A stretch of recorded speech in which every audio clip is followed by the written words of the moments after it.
otonomi khusus atau OTSUS diberikan kepada Papua dengan tujuan untuk memberikan wewenang lebih besar bagi pemerintah daerah dalam mengatur urusan pemerintahan dan pembangunan di Papua, serta untuk meredakan ketegangan dan konflik antara pemerintah pusat dan masyarakat Papua. Namun, otonomi khusus belum menjadi solusi yang memadai bagi pembangunan Papua karena beberapa alasan berikut. 1. Distribusi dana dan korupsi. Meskipun dana OTSUS cukup besar, efektivitas penggunaannya sering dipertanyakan. Banyak laporan yang menunjukkan adanya korupsi dan salah urus dalam pengelolaan dana OTSUS, baik di tingkat pemerintahan pusat maupun daerah. Akibatnya, dana yang seharusnya digunakan untuk kesejahteraan masyarakat seringkali tidak sampai ke sasaran atau tidak digunakan secara maksimal. Nomor 2. Ketimpangan pembangunan. Pembangunan infrastruktur fisik memang terlihat berkembang di beberapa wilayah, namun ketimpangan antara pembangunan fisik dan sosial sangat mencolok. Akses terhadap pendidikan, layanan kesehatan, dan lapangan kerja bagi orang asli Papua atau OAP masih terbatas. Infrastruktur seperti jalan, listrik, dan air bersih masih minim di beberapa daerah pedalaman. 3. Kurangnya pemberdayaan orang asli Papua. Meski OTSUS dirancang untuk memberikan kesempatan lebih kepada orang asli Papua dalam pemerintahan dan pembangunan, implementasinya seringkali tidak berpihak kepada mereka. Banyak posisi penting yang masih dipegang oleh orang-orang non-Papua, sementara orang asli Papua seringkali hanya mendapat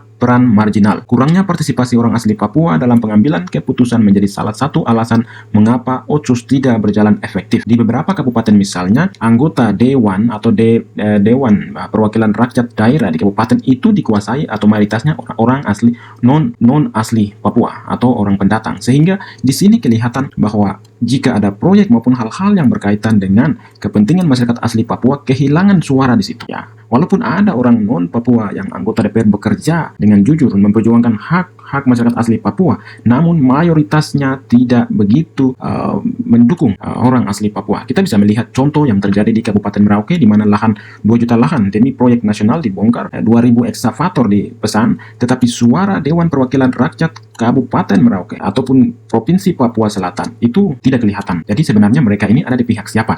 Apakah di pihak rakyat? Apakah benar ini adalah perwakilan rakyat atau perwakilan pemerintah? Nomor 4. Fokus pada infrastruktur fisik. Pemerintah seringkali lebih fokus pada pembangunan infrastruktur fisik seperti jalan, bandara, dan gedung-gedung pemerintahan dibandingkan dengan pembangunan sumber daya manusia. Sementara pembangunan infrastruktur penting, kita senang ada perubahan, ada pembangunan. Tanpa adanya pengembangan SDM yang kuat, SDM dalam hal ini orang asli Papua, masyarakat Papua tidak dapat memanfaatkan hasil pembangunan tersebut secara maksimal atau secara optimal. Jadi infrastruktur yang dibangun ya kembali digunakan, dinikmati atau digunakan secara optimal oleh orang-orang non-Papua secara mayoritas, tetapi mereka yang mempunyai usaha, mereka yang mempunyai bisnis di atas tanah Papua. Sementara orang asli Papua berada di pihak yang tidak banyak diuntungkan meskipun pembangunan infrastruktur itu sangat penting. Nomor 5. Tingginya ketergantungan pada pemerintah pusat. OTSUS atau otonomi khusus diharapkan dapat memberikan kemandirian kepada pemerintah daerah Papua. Namun dalam praktiknya ketergantungan terhadap kebijakan dan intervensi dari pemerintah pusat masih sangat tinggi. OTSUS seringkali dianggap hanya sebagai alat dari Jakarta untuk mengendalikan Papua, tanpa memberikan kebebasan sejati bagi Papua dalam menentukan pembangunan tidak di Papua sendiri. Jadi OTSUS diberikan tetapi program-programnya dikontrol, diatur oleh Jakarta. Misalnya, ada 3 program utama yang menjadi fokus, yaitu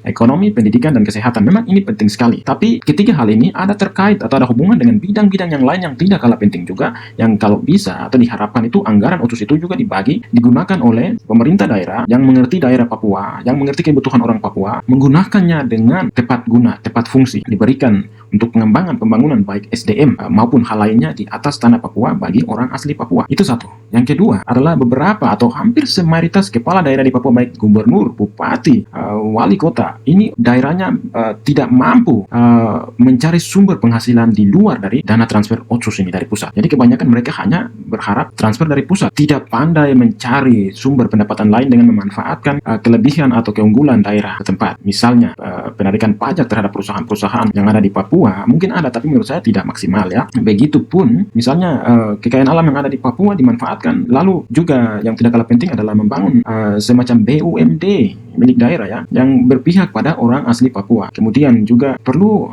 bupati, wali kota, dan pejabat di daerah ini harus perlu melakukan kerjasama khususnya untuk mencari sumber anggaran atau pendapatan lain dari pihak swasta yang ada di tanah Papua. Kebanyakan pembangunan fisik infrastruktur ini kan menggunakan dana-dana OTSUS, yang seharusnya dana OTSUS itu kan untuk pengembangan orang asli Papua dari sisi SDM dan sebagainya. Namun kebanyakan uang ini tidak maksimal karena pemerintah daerahnya minim mencari sumber pendapatan lain, hanya berharap dan tergantung pada pemerintah pusat melalui transfer dana otsus. Nomor 6 adalah ketidakpuasan politik dan sosial. Bagi sebagian besar masyarakat Papua, otsus belum mampu mengatasi masalah-masalah fundamental seperti ketidakadilan historis, pelanggaran hak asasi manusia, serta ketimpangan sosial dan ekonomi. Beberapa kelompok di Papua bahkan menganggap otsus sebagai bentuk kooptasi oleh pemerintah pusat yang tidak menyelesaikan akar permasalahan politik dan tuntutan kemerdekaan sesuai dengan data yang dikeluarkan oleh LIPI, 4 akar masalah Papua yang dikeluarkan oleh LIPI tahun 2009 waktu itu. Namun data itu pun oleh pemerintah diterjemahkannya lain. Nomor 7, konflik dan keamanan. Meski otsus diharapkan dapat mengurangi konflik, pada Papua masih menjadi wilayah yang sering dilanda ketegangan antara aparat keamanan dan kelompok-kelompok yang menuntut kemerdekaan, atau dalam hal ini di Papua adalah Organisasi Papua Merdeka. Pendekatan militeristik yang sering diterapkan untuk mengendalikan situasi keamanan justru memperburuk situasi, menciptakan ketidakpercayaan yang lebih dalam antara Papua dan pemerintah pusat. Jadi secara keseluruhan, otonomi khusus tidak menjadi solusi yang menyeluruh karena gagal dalam menyeimbangkan pembangunan infrastruktur fisik dengan pembangunan sosial, pemberdayaan masyarakat asli, dan penyelesaian masalah-masalah historis. Sebuah pendekatan yang lebih holistik dan inklusif diperlukan agar Papua dapat berkembang secara adil dan berkelanjutan. Demikian video kali ini. Silahkan komentar, sampaikan pendapat Anda. Kita berharap Papua yang lebih baik, Papua yang maju, orang Papua yang bekerja menjadi tuan di atas negerinya sendiri, tanpa embel-embel ataupun tanpa segala macam stereotip yang diberi kepada orang Papua dari non-Papua. Pikir itu saja. Sampai jumpa pada video selanjutnya.